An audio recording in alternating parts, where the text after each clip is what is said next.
사도신경 하심으로 우리의 신앙을 하나님 앞에 고백합니다. 나는 전능하신 아버지 하나님, 천지의 창조주를 믿습니다. 나는 그의 유일하신 아들 우리 주 예수 그리스도를 믿습니다. 그는 성령으로 잉태되어 동정녀 마리아에게서 나시고 본디오 빌라도에게 고난을 받아 십자가에 못 박혀 죽으시고 장사된 지 사흘 만에 죽은 자 가운데서 다시 살아나셨으며 하늘에 오르시어 전능하신 아버지 하나님 우편에 앉아 계시다가 거기로부터 살아있는 자와 죽은 자를 심판하러 오십니다. 나는 성령을 믿으며 거룩한 공교회와 성도의 교제와 죄를 용서받는 것과 몸의 부활과 영생을 믿습니다. 아멘. 찬송가 452장입니다. 내 모든 소원 기도의 제목 예수님 닮기 원함이라. 예수님 형상 나 입기 위해 세상에 보아 아끼지 않네. 예수님 닮기 내가 원하네. 날 구원하신 예수님을 내 마음속에 지금 고도사 주님의 형상 인치소서. 무한한 사랑 풍성한 긍휼 슬픈 자 위로하시는 주. 길 잃은 죄인 부르는 예수 그 형상 담게 하옵소서. 예수님 닮기 내가 원하네. 날 구원하신 예수님을 내 마음속에 지금 고도사 주님의 형상 인치소서. 겸손한 예수 거룩한 주님 원수의 멸시 참으시사 우리를 위해 고난을 받은 구주를 닮게 하옵소서. 예수님 닮기 예수님 닮기 내가 원하네. 날 구원하신 예수님을 내 마음속에 지금 고도사 주님의 형상 인치소서. 아멘. 오늘 말씀 요한복음 15장에서 보겠습니다. 요한복음 15장 1절로 11절까지 말씀입니다. 제가 봉독해 드립니다. 나는 참 포도나무요 내 아버지는 농부라. 물은 내게 붙어 있어 열매를 맺지 아니하는 가지는 아버지께서 그것을 제거해 버리시고 무릇 열매를 맺는 가지는 더 열매를 맺게 하려 하여 그것을 깨끗하게 하시느니라. 너희는 내가 일러준 말로 이미 깨끗해졌으니 내 안에 거하라. 나도 너희 안에 거하리라. 가지가 포도나무에 붙어 있지 아니하면 스스로 열매를 맺을 수 없음 같이 너희도 내 안에 있지 아니하면 그러하리라. 나는 포도나무요 너희는 가지라. 그가 내 안에 내가 그 안에 거하면 사람이 열매를 많이 맺나니 나를 떠나서는 너희가 아무것도 할 수 없음이라. 사람이 내 안에 거하지 아니하면 가지처럼 밖에 버려져 마르나니 사람들이 그것을 모아다가 불에 던져 사르느니라. 너희가 내 안에 거하고 내 말이 너희 안에 거하면 무엇이든지 원하는 대로 구하라. 그리하면 이루리라. 너희가 열매를 많이 맺으면 내 아버지께서 영광을 받으실 것이요 너희는 내 제자가 되리라. 아버지께서 나를 사랑하신 것 같이 나도 너희를 사랑하였으니 나의 사랑 안에 거하라. 내가 아버지의 계명을 지켜 그의 사랑 안에 거하는 것 같이 너희도 내 계명을 지키면 내 사랑 안에 거하리라. 내가 이것을 너희에게 이름은 내 기쁨이 너희 안에 있어 너희 기쁨을 충만하게 하려 함이라. 아멘. 오늘 본문의 말씀을 가지고 그리스도인의 삶이라는 제목으로 함께 말씀을 살펴보겠습니다. 아기에게 엄마의 품이 얼마나 큰 힘이 되는지를 보여주는 이야기가 있습니다. 콜롬비아의 보고타의 한 병원에서 인큐베이터에 넣어 기르던 조산아의 사망률을 낮추기 위해서 헥토르 마르티네즈 박사가 캥거루 프로그램이라는 것을 실시했습니다. 오스트리아에 가면 캥거루가 새끼를 배 주머니에 넣어 다니지 않습니까? 어느 정도 배 주머니에 넣어서 다니면 안 죽고 살아나는데 그 이후에는 그대로 내버려 둡니다. 하지만 태어나서 그대로 두면 이 캥거루는 죽어버립니다. 그것을 보고 의사 선생님이 캥거루 주머니 방법을 발견했어요. 어머니의 의도를 가지고서 주머니를 만들어서 아기를 낳으면 어머니 주머니에 담아서 어머니 냄새를 맡을 수 있도록 그렇게 해놓으니까 신생아 사망률이 60%가 죽었는데 어머니 주머니에 넣고 난 다음에는 5%밖에 안 죽었습니다. 세계적으로 우리 한국의 어린아이들이 안 죽고 살아나는 확률이 최고로 많다고 하는 것을 제가 어느 책에선가 읽었던 기억이 있습니다. 어떻게 한국의 어머니들은 애를 낳으면 애들이 안 죽고 잘 살아나는가?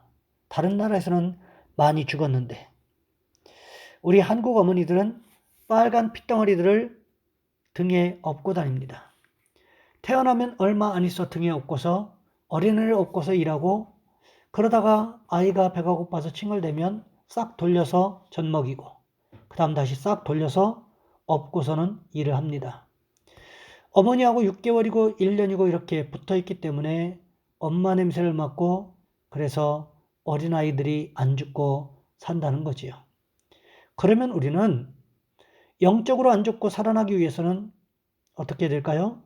예수님의 냄새를 맡아야 됩니다. 그리고 항상 십자가를 바라보면서 십자가가 우리 엄마의 주머니인 거지요. 아침 저녁으로 일어나서 십자가를 바라보고 주님, 십자가를 통해서 나를 살려주신 것 감사합니다. 평안을 주시옵소서, 기쁨을 주시옵소서. 십자가가 여러분에게 향기로운 냄새를 비춰주면서 안 죽는다는 거지요. 영적으로 창창하게 살아있어서 축복을 받고 살 수 있다는 것입니다. 예수 그리스도의 품속에서 우리가 살기 위해서는 항상 십자가를 바라보시는 여러분 되시기를 바랍니다. 여러분 그렇습니다. 우리 영혼이 살아나는 비결은 오직 예수 십자가에만 있다는 것을 우리는 기억해야 한다는 것입니다. 오늘 본문 4절과 5절 말씀해 보시면 이렇게 기록하고 있습니다. 내 안에 거하라 나도 너희 안에 거하리라. 가지가 포도나무에 붙어있지 아니하면 스스로 열매를 맺을 수 없음 같이 나도 너희도 내 안에 있지 아니하면 그러하리라. 나는 포도나무여 너희는 가지라. 그가 내 안에 내가 그 안에 거하면 사람이 열매를 많이 맺나니 나를 떠나서는 너희가 아무것도 할 수 없음이라. 포도나무 가지는 어디에 붙어 있어야 생명을 유지할 수 있습니까? 당연히 줄기에 붙어 있어야 되지요. 포도나무 가지는 자기 스스로는 열매를 맺을 수가 없습니다. 포도나무 가지는 줄기에 붙어 있을 때에만 열매를 맺을 수가 있습니다. 이것은 농사 짓는 사람에게는 아주 상식적인 일입니다. 그렇다면 이 상식적인 말씀에 비추어 우리의 영적인 모습을 생각해 보자는 거지요. 포도나무는 우리 주님이라고 말씀하십니다. 우리는 가지라고 주님 말씀하십니다. 그렇다면 가지된 우리는 어디에 붙어 있어야 합니까? 포도나무이신 우리 주님께 붙어 있어야만 된다는 것입니다. 가지가 포도나무에 붙어 있기만 하면 자연적으로 열매가 맺힐까요? 아니면 열심히 노력해만 열매가 맺힐까요? 어떤 것이 맞겠습니까? 가지는 포도나무에 붙어 있기만 해도 열매를 맺게끔 되어 있습니다. 왜 그렇습니까? 포도나무에 붙어 있기만 해도 생명이 유지되기 때문입니다. 하지만 가지가 포도나무에서 잘려나가는 순간 그 가지는 아무리 노력해도 생명을 유지할 수가 없다는 거지요. 생명이 없기 때문에 어떻게 될까요? 결국은 말라 죽을 수밖에 없게 된다는 것입니다. 그러니 여러분 우리는 어떻게 될까요? 어떻게 해서든지 예수님께 붙어 있어야만 한다는 것입니다. 어느 분이 그런 말씀을 하시더라고요. 복 받는 사람 옆에 있기만 해도 복을 받는다. 맞는 것 같습니다. 아브라함처럼 살면 누구와 같은 복을 받을까요? 아브라함과 같은 복을 받게 될 것입니다. 요셉처럼 살면 요셉과 같은 복을 받게 될 거죠. 다윗처럼 살면 다윗과 같은 복을 받게 될 것입니다. 그렇다면 포도나무 가진 우리의 사명은 무엇일까요? 열매를 맺는 것입니다. 무슨 열매를 맺어야 하는 것일까요? 복음의 열매를 맺어야 한다는 거지요. 오늘 본문 7절과 8절 말씀에 보시면 이렇게 기록하고 있습니다. 너희는 내 안에 거하고 내 말이 너희 안에 거하면 무엇이든지 원하는 대로 구하라. 그리하면 이루리라. 너희가 열매를 많이 맺으면 내 아버지께서 영광을 받으실 것이요 너희는 내 제자가 되리라. 요한복음 15장 7절 말씀은 우리가 기도에 대한 말씀으로 잘 알고 있는 말씀입니다. 우리의 기도가 응답받기 위한 전제 조건에 대한 말씀으로도 이해할 수가 있습니다. 우리의 기도가 응답받기 위해서는 어떻게 합니까? 먼저는 우리가 예수님 안에 거해야 한다는 거지요. 우리가 우리 마음 가운데 예수님을 영접해야 한다는 것입니다. 예수님을 우리가 영접했을 때 우리의 기도가 하나님께 응답을 받게 되는데 왜 응답을 받을까요? 예수 이름으로 기도했기 때문에 응답을 받게 된다는 것입니다. 내가 오랜 시간 기도했기 때문이 아니라 내가 열심히 기도했기 때문에 응답받는 것이 아니라 예수 이름으로 기도했기 때문에 기도 응답을 경험하게 된다는 것을 우리는 기억해야 한다는 것입니다. 왜 그렇습니까? 요한복음 16장 24절 말씀에 보시면 우리 주님 이렇게 말씀하셨습니다. 지금까지는 너희가 내 이름으로 아무것도 구하지 아니하였으나 구하라 그리하면 받으리니 너희 기쁨이 충만하리라. 우리가 기도해서 응답을 받게 되면 어떤 일이 일어나게 될까요? 나도 모르게 자연스럽게 자랑하게끔 되어 있습니다. 예를 들어 이런 거지요. 내 자식이 사법고시에 합격했어요. 그러면 아무 소리도 안 하고 가만히 있을 부모가 과연 얼마나 있을까요? 자기도 모르게 노래가 흘러나오고 웃음이 흘러나오지 않겠습니까? 그리고는 어떻게 할까요? 아무 상관없는 사람, 지나가는 사람을 붙잡고서라도 자식 자랑할 겁니다. 내 자식이 이번에 사법고시에 합격했다고. 그래서 내가 이렇게 살맛이 난다고. 왜 안 그렇겠습니까? 기도응답도 마찬가지라는 거지요. 신앙생활하다가 어려움 만났습니다. 그런데 그 어려움이 기도하는 가운데 해결됐다면 가만히 있겠습니까? 그렇지 않지요. 사람들에게 나도 모르게 은연중에 자랑하고 싶은 마음이 있을 것입니다. 자랑할 수밖에 없게 되는 것이 인지상정 아니겠습니까? 복음의 열매는 이렇게 맺히게 된다는 거지요. 복음의 열매는 내가 무슨 거창한 일을 해서 맺히는 것이 아닙니다. 우리는 가끔씩 이런 신앙생활의 무용담에 속아 넘어가는 경우들이 많이 있습니다. 물론 그런 어려운 일들을 당하게 되는 경우들이 있어요. 하지만 이런 문제들을 일반화하는데 문제가 있다는 것입니다. 내가 이렇게 어려울 때 기도해서 문제 해결을 받았는데 너는 왜 못하느냐? 이런 식의 지적은 문제가 있다는 거지요. 모든 문제를 내 기준으로 꿰맞추기 시작하면 결국 하나님의 말씀도 나에게 꿰맞추게 되어 있다는 것입니다. 또 기도응답에 대한 무용담에 속아서는 안 된다는 것입니다. 이런 식의 기도 무용담을 듣고 있노라면 내가 기도해서 받았던 일상생활에서의 소소한 기도응답은 아무 가치도 없는 것처럼 느껴지지 않습니까? 결코 그렇지 않다는 것입니다. 한 번, 두 번의 기도응답이 얼마나 중요한가를 알아야 합니다. 이런 사소해 보이는 것들의 중요성을 깨닫게 될 때 우리 삶의 현장에 간섭하시는 하나님을 만나게 될 것이기 때문에 그렇습니다.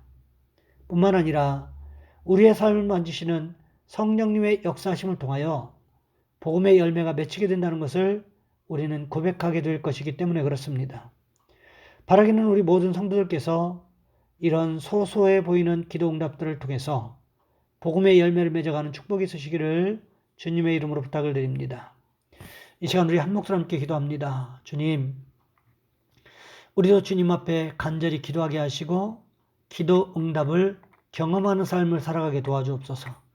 또한 오늘 특별히 기도하실 것은 우리의 자녀손들을 위해서 학업 중인 또 직장을 준비 중인 직장에 다니고 있는 우리의 자녀손들을 위해서 이 시간 주여 한번 간절히 부르신 후에 한 목소리 함께 기도합니다. 주여, 사랑의 하나님, 우리를 도와주시기를 원합니다.